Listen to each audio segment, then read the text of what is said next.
விருதுநகர் மாவட்டம் பத்ராயிருப்பு பக்கத்தில் அர்ச்சுனாபுரம் தான் நல்லதங்காள் பிறந்த ஊர். இந்த ஊர் ரொம்ப செழிப்பான ஊருங்க.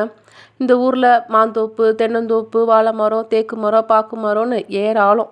வானம் பொய்க்காத வளமான பூமி. நல்லதங்காள் தந்தை ராமலிங்க ராஜா, தாய் இந்திராணி. அவளுக்கு ஒரு அண்ணன் இருக்காங்க, பேர் நல்லதம்பி. நல்லதங்காள் சின்ன பிள்ளையா இருக்கும்போதே தாய் தந்தையை இழந்துடுறாங்க. அதனால அண்ணனே தங்கச்சியை செல்லமாக வளர்க்குறாங்க. செல்லமாக வளர்த்து அவங்களோட 7வது வயதில் மானாமதுரை ராஜா காசிராஜனுக்கு நல்லதங்காளை திருமணம் செஞ்சு வைக்கிறாங்க. திருமணம்னாலும் சாதாரண திருமணம் இல்லைங்க. நிறைய பரிசு பொருட்கள், நிறைய சீர்சனத்தை செய்து சித்திரை மாதத்தில் செல்வ கல்யாணமாக நடக்குதுங்க. அந்த கல்யாணம் எப்படி நடக்குதுன்னா, பனை மரம் பிளந்து பந்தக்கால் நட்டார்கள், தென்னை மரம் பிளந்து தெருவெல்லாம் பந்தலிட்டார்கள் இன்னும் சொல்ல மாதிரி ரொம்ப செழிப்பாக செஞ்சுருக்காங்க. நல்லதம்பி தங்கச்சிக்கு நிறைய சீதனம் கொடுத்துருக்காங்க. வேலி நிறைய வெள்ளாடுகள், பட்டி நிறைய பால் மாடுகள், மோர்க்கடைய முக்காலி, அளக்கற நாளி, மரக்கால் பொன்னா எல்லாமே பொன்னால் செய்து கொடுத்துருக்காங்க. இது மட்டும் இல்லைங்க, இன்னவே நிறைய சீர் கொடுத்துருக்காங்க. நல்லதங்காளும் காசிராஜனும் திருமணம் முடிஞ்சு மானாமதுரைக்கு புறப்படுறாங்க. நல்லதங்காளுக்கு அண்ணனை பிரிய மனமே இல்லை. அழுது புலம்புறாங்க. நல்லதம்பி தங்கச்சிக்கு ஆறுதல் சொல்லி ஒரு வழியாக நல்லதங்காளை மானாமதுரைக்கு அனுப்பி வைக்கிறாரு. நல்லதம்பிக்கு ஒரு மனைவிங்க. அவள் பேர் மூலி அலங்காரி. அவள் ரொம்ப குடும்பக்காரி. நல்லதங்காள் போன பிறகு நல்லதங்காளை பார்க்க நல்லதம்பியை ஒரு தடவை கூட மானாமதுரைக்கு போகவே விடலை. அதற்கு மூலி அலங்காரி தான் காரணம். நல்லதங்காளும் 7 குழந்தைகள் பிறந்தன. நல்லதங்காளும் சாதாரணமாக இல்லைங்க, ரொம்பவே நல்லா சந்தோஷமாக வாழ்கிறாங்க. அவங்களுக்கு 7 பிள்ளைங்க பிறக்கிறாங்க. ஆனால் அவங்களோட சந்தோஷம் ரொம்ப நாள் நிலைக்கலைங்க. ஏன்னா மானாமதுரையில் மழையே இல்லை. 12 வருஷமாக மழை பெய்யாமல் வயல்களில் விளைச்சல் இல்லாமல் மக்கள்லாம் பசி பட்னியால் வாடுறாங்க. பஞ்சமோ பஞ்சம். இப்படி மக்கள் பஞ்சத்தில் இறந்துக்கிட்டு இருக்க நேரத்தில் நல்லதங்காள் வீட்டையும் பஞ்சம் விட்டு வைக்கலை. தாலி தவிர மற்ற எல்லா பொருட்களையும் விற்று சாப்பிட்றாங்க. அண்ணன் கொடுத்த சீதனங்கள் அனைத்தையும் விற்றாலும் பிள்ளைகளோட பசியை தீர்க்க முடியலை. பிள்ளைகள் இதற்கு மேல் போனால் இறந்து விடுவார்களோ என்று பயந்து நல்லதங்காள் காசிராஜனிடம் சென்று, நான் என் அண்ணன் வீட்டில் சிறிது நாட்கள் இருந்து வர என் பிள்ளைகள் உணவருந்த ஏதுவாக இருக்கும் அப்படின்னு கேட்குறாங்க. போயிட்டு வரட்டுமா அப்படின்னு சொல்லி கேட்குறாங்க. ஆனால் காசிராஜனுக்கு இதில் உடன்பாடு இல்லைங்க. அவர் வேண்டாம் அப்படின்னு சொல்லி தடுக்கிறாரு. அவர் என்ன சொல்கிறார் அப்படின்னா, அடி பெண்ணே, வாழ்ந்து கெட்டு போனாலும் ஒரு வகையிலும் சேர்க்க மாட்டார்கள், கெட்டு நொந்து போனாலும் கிளையிலும் சேர்க்க மாட்டார்கள், கை கொட்டி சிரிப்பார்கள், நீ போக வேண்டாம்னு சொல்கிறாங்க. நாம் பிடித்து நிற்க வேண்டிய கஷ்டம் வந்தாலும் சாணி எடுத்தாவது தப்பி பிழைப்போமடி, வேலி விற்றாவது விற்று பிழைப்போமடி, விறகுடைத்தாவது குடும்பம் நடத்துவோமடின்னு சொல்லியிருக்காங்க. அவங்க சொன்னதை எதையுமே கேட்கல. நல்லதங்காள் இதை எதுவுமே ஏற்றுக்கிற மாதிரி இல்லை. சந்தனம் தொட்ட கையால் நான் சாணி தொடலாகுமோ, குங்குமம் தொட்ட கையால் நான் கூலி வேலை செய்யலாகுமோ என்று சொல்லி அழுகுறாங்க. இதுக்கு மேலே நல்லதங்காளை சமாதானப்படுத்த முடியாது நினச்ச காசிராஜன், சரி போய் வா, பிள்ளைகளை பத்திரமாக பார்த்துக்கொள்னு சொல்லி அனுப்பி வைக்கிறாங்க. நல்லதங்காளும் பிள்ளைகளை பாசத்தோடு அழைச்சி, வாருங்கள் பிள்ளைகளா, உங்கள் மாமன் வீட்டுக்கு போவோம், அங்கே தின்பதற்கு தேங்காய் கிடைக்கும், மாங்காய் கிடைக்கும், ஓடி விளையாட மான் கிடைக்கும் என்று சொல்லி கூட்டிகிட்டு போகிறாங்க. நல்லதங்காளும் பிள்ளைகளும் மானாமதுரைக்கு நடந்தே போகிறாங்க. அர்ஜுனாபுரத்துக்கு புறப்பட்டு வந்தார்கள். காடு மலையெல்லாம் தாண்டி வந்தார்கள். வனாந்திரங்களை கடந்து வந்தார்கள். அர்ஜுனாபுரம் பக்கம் வந்துவிட்டார்கள். ஆனால் பிள்ளைகளுக்கு நடக்க முடியவில்லை. பசி பசி என்று அழுதார்கள். அந்த நேரம் பார்த்து நல்லதம்பி அந்த பக்கம் வந்தான். படை பரிவாரங்களோடு வந்தான். வேட்டையாட வந்தான். வந்த இடத்தில் நல்லதங்காளையும் பிள்ளைகளையும் பார்த்தான். தங்கையே, கால்நடையாக நடந்து வரும் அளவிற்கு உனக்கு என்ன நடந்தது என்று கேட்க, தங்கையோ அண்ணனிடம் நடந்ததை எல்லாம் கூறி அழுது புலம்பினாள். அண்ணன் இதையெல்லாம் கேட்டு மனதிற்குள் கவலைப்பட்டாலும் தங்கையை தேற்றினான். சரி தங்கச்சி, நீ வீட்டுக்கு போ. தெற்கு மூலையில் தேங்காய் குவிந்திருக்கும், வடக்கு மூலையில் மாங்காய் குவிந்திருக்கும், காட்டு யானை வாசலில் கட்டி இருக்கும், காராம் பசுவும் உண்டு. போ தங்கச்சி போ, போய் பிள்ளைகளுக்கு பசியாயிரு என்று நல்லதம்பி சொன்னான். நல்லதங்காள் அண்ணன் இல்லாத வீட்டுக்கு போக தயங்கினான். அண்ணா, நீயும் கூட வா என்று அண்ணனை கூப்பிட்டாள். அண்ணன் நல்லதங்காள், நீ முதலில் போ. உன் அண்ணி மூலி அலங்காரி உன்னையும் பிள்ளைகளையும் நன்றாக கவனித்துக் கொள்வாள். நான் பின்னால் வருகிறேன். சீக்கிரம் வந்து விடுவேன். உன் பிள்ளைகளுக்கு விளையாட புள்ளிமான் கொண்டு வருவேன் என்று சொல்லி சமாதானப்படுத்தினான். நல்லதங்காள் அண்ணன் வீட்டுக்கு வர அரைமனதுடன் புறப்பட்டாள். அப்போது மூலி அலங்காரி வீட்டு மாடியில் இருந்தாள். நல்லதங்காளும் பிள்ளைகளும் பசியோடு தன் வீடு வருவதை பார்த்து விட்டாள். வேகமாக இறங்கி வந்தாள். கதவுகளை அடைக்க சொன்னாள். இறுக்கி கதவுகளை அடைத்தாள். ஈர மண் போட்டு அடைத்தாள். சோற்று பானையை ஒளித்து வைத்தாள். பழந்துணி ஒன்றை உடுத்தி கொண்டாள். முகத்தில் பத்து போட்டு மூலையில் படுத்து கொண்டாள். நல்லதங்காள் வந்து அண்ணி அண்ணி என்ற ஆசையாய் கூப்பிட்டு கதவை தட்டினாள். கதவு திறக்கவில்லை. கால் கடுக்குது அண்ணி, கதவை திற. தண்ணீர் தண்ணீர் என்று தவிக்கிறாள் பாலகர். அன்னம் என்று சொல்லி அழைகிறார்கள் பாலகர்கள். புத்திரர் பசியார கதவை திறவாயோ என்று அழுது குழம்பினாள். அதற்கு கதவு திறக்கவில்லை.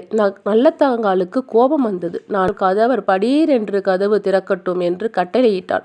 கதவுகள் திறந்தன. பிள்ளைகள் உள்ளே ஓடினார்கள். சுற்றி சுற்றி வந்தார்கள். ஒரு பண்டமும் இல்லை.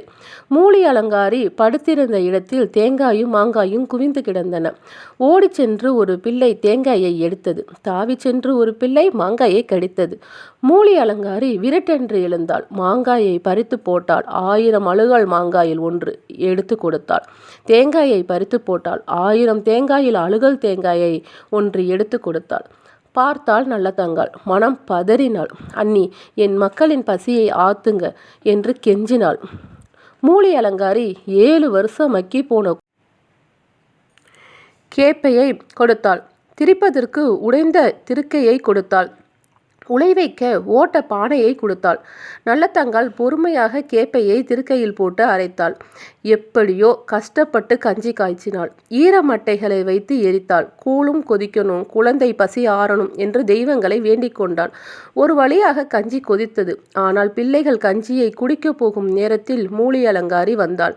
பானையை தட்டிவிட்டாள். பானை உடைந்தது. கூழ் வழிந்து ஓடியது. பிள்ளைகள் அதை வலித்து குடித்தார்கள். நல்லதங்காளுக்கு இந்த காட்சியை பார்க்க சகிக்கவில்லை. இனியும் அவமானப்பட வேண்டாம், செத்துவிடலாம் என்று முடிவு எடுத்தாள். பிள்ளைகளை கூப்பிட்டு தெருவில் இறங்கினாள். வீதியில் நடந்தாள். அவளை பார்த்தவர்கள் பரிதாபப்பட்டார்கள். சாப்பிடுவதற்கு தங்கள் வீட்டிற்கு அழைத்தார்கள். பச்சரிசி குத்தி தாரோம், பாலும் கலந்து தாரோம், பாலரும் நெய்யும் பசியாரி போங்க என்று கூப்பிட்டார்கள். நல்லதங்காள் மறுத்துவிட்டாள். அரச வம்சம் நாங்க, அண்டை வீட்டில் தண்ணீர் குடிக்க மாட்டோம் என்று சொல்லிவிட்டாள். காட்டு வழியே பிள்ளைகளை கூட்டி போனாள். பாலும் கிணறு தேடி போனாள். அண்ணன் வந்தால் அடையாளம் தெரியட்டும் என்று ஆவாரம் செடிகளை ஒடித்து போட்டுக்கொண்டே போனாள். நல்லதங்காளும் பிள்ளைகளும் நெடுந்தூரம் வந்து விட்டார்கள். ஒரு கிணறும் காணோம். அப்போது சிறுவர்கள் ஆடு மேய்த்து கொண்டிருந்தார்கள். அவர்களை பார்த்து நல்லதங்காள் கேட்டாள், தண்ணீர் தாகமப்பா, தண்ணீர் குடிக்கணும், பாலும் கிணறு இருந்தால் பார்த்து சொல்லுமப்பா என்று கேட்டாள். ஒரு சிறுவன் ஓடி சென்று ஆழமுள்ள பாலும் கிணற்றை காட்டினான். நல்லதங்காள் பிள்ளைகளோடு அங்கு போனான். கணவன் கண்ணில் படுமாறு தாலியை கலற்றி கிணற்று படியில் வைத்தாள். அண்ணன் கண்ணில் படுமாறு பாலூட்டும் சங்கை கிணற்று மேட்டில் வைத்தாள். அண்ணி கொடுத்த அழுகல் தேங்காயை ஓர் ஓரத்தில் வைத்தாள். ஒவ்வொரு பிள்ளையாக கிணற்றில் தூக்கி போட்டாள். ஒவ்வொரு பிள்ளையும் பயந்து பயந்து அம்மாவின் காலை கட்டி கொண்டன. காலை கட்டிய பிள்ளையை பிடித்து இழுத்து கிணற்றில் போட்டாள். இப்படி 6 பிள்ளைகளை போட்டுவிட்டாள். மூத்த பிள்ளை நல்லதங்காளுக்கு பிடிபடாமல் ஓடினான். என்னை மட்டும் கொல்லாதே, என்னை பெற்ற மாதாவே என்று கெஞ்சினான். தப்பி பிழைத்து அம்மா நான் தகப்பன் பேர் சொல்லுவேன், ஓடி பிழைத்து அம்மா நான் உனது பேர் சொல்லுவேன் என்று சொல்லி தப்பித்து ஓடினான். ஓடிய பிள்ளையை நல்லதங்காள் ஆட்டு இடையர்களை வைத்து பிடிக்கச் சொன்னான். இடையர்களுக்கு விஷயம் தெரியாது. தாய்க்கு அடங்காத தருதலை பிள்ளை என்று நினைத்து அவனை பிடித்து கொடுத்துவிட்டு நல்லதங்காளிடம் விட்டுவிட்டு போய்விட்டார்கள். நல்லதங்காள் கதறி அழுத மூத்த மகனையும் பிடித்து கிணற்றுக்குள் போட்டாள். பிறகு தானும் குதித்தாள். நல்லதங்காளும் 7 பிள்ளைகளும் இறந்து மிதந்தார்கள். நல்லதங்காளுக்கு 16 அடி கூந்தல். அவள் கூந்தல் கிணறு பூராவும் பிரிந்து பறந்து கிடந்தன. பிள்ளைகளும் தெரியவில்லை, கிணற்று தண்ணீரும் தெரியவில்லை. நல்லதங்காளின் கூந்தல் மட்டுமே கிணறு பூராவும் தெரிந்தது. நல்லதங்காள் குடும்பம் இப்படி பட்டினியால் செத்து முடிந்தது. நல்லதங்காள் புறப்பட்டு வந்த சில நாட்களிலேயே மானாமதுரையில் நல்ல மழை பெய்தது. பயிர்கள் திடுக்கிடுக்காக விளைந்தன. நாடு செழிப்படைந்தது. காசிராஜன் தன் மனைவி நல்லதங்காளையும் தன் பிள்ளைகளையும் அழைப்பதற்கு புறப்பட்டு வந்தான். நல்லதம்பி வேட்டை முடித்து வீட்டுக்கு வந்தான். தங்கச்சியை காணவில்லை.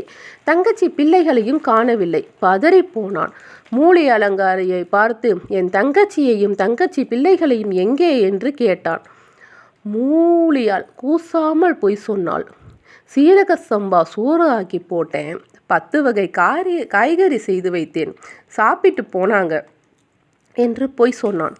நல்லதம்பி இதை நம்பவில்லை. பக்கத்து வீடுகளில் போய் கேட்டான். அவர்கள் நடந்ததை நடந்தபடி சொன்னார்கள். பிள்ளைகளை பட்டினி போட்டதை சொன்னார்கள். அவ்வளவுதான். நல்லதம்பிக்கு மீசை துடித்தது, கண் சிவந்தது, பக்கச்சதையெல்லாம் பம்பரம் போல் ஆடியது. தங்கையை தேடி காட்டு வழியே போனான். பதறி பதறி போனான். நல்லதங்காள் ஒடிந்து போட்ட ஆவாரஞ்செடிகள் வழிகாட்டின. நல்லதம்பி பாலும் கிணற்றில் பக்கம் வந்தான். உள்ளே எட்டி பார்த்தான். ஐயோ, தங்கையும் பிள்ளைகளும் செத்து மிதந்தார்கள். நல்லதம்பி ஓங்காரமிட்டு அழுதான். தங்கச்சி தங்கச்சி என்று தரையில் புரண்டு அழுதான். அம்மா அம்மா என்று அடித்து புரண்டு அழுதான். இப்படி அவன் அழுது புரண்டு கொண்டு இருந்தபோது காசிராஜனுக்கு அங்கே வந்துவிட்டான். காசிராஜனும் பிள்ளைகளையும் மனைவியையும் பிணமாக பார்த்தான். மனைவியை கட்டிக்கொண்டு கதறி அழுதான். நல்லதங்காளையும் பிள்ளைகளையும் தகனம் செய்தார்கள். நல்லதம்பி தன் மனைவி மூலி அலங்காரியை பழிவாங்க நினைத்தான்.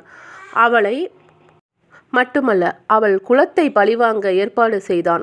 தன் மகனுக்கு உடனடியாக திருமணம் ஏற்பாடு செய்தான். மூலி அலங்காரியின் உறவினர்கள் உட்காரும் இடத்தில் இடிப்பந்தல் போட்டான். இடிப்பந்தலை தட்டிவிட்டு எல்லோரையும் கொன்றான். மூலி அலங்காரியையும் அரிவாளால் வெட்டி கொன்றான். இத்துடன் கதை முடியவில்லை. நல்லதம்பி ஈட்டியில் பாய்ந்து தன் உயிரையும் விட்டான். அதேபோல் காசிராஜனும் ஈட்டியில் பாய்ந்து தன் உயிரையும் விட்டான். இவ்வாறு 2 குடும்பங்களும் பூண்டோடு அழிந்தன. இதற்கு அடிப்படையானது காரணம் என்ன? வறுமை ஒரு பக்கம், மூலி அலங்காரியின் கொடுமை மறுபக்கம். வறுமை கொடியது, பசி கொடியது, பட்டினி கொடியது. அதைவிட கொடுமையானது மனித தன்மையற்ற செயல். நல்லதங்காள் பட்ட துன்பத்தை இந்த நாடு மறக்காது. நன்றி. இந்த கதை பிடிச்சிருந்தா லைக் பண்ணுங்கள், நண்பர்களுக்கு ஷேர் பண்ணுங்கள், நம்ம சேனலை சப்ஸ்கிரைப் பண்ணுங்கள். இதே போன்ற கதைகள் உங்களை தேடி வரும். நன்றி.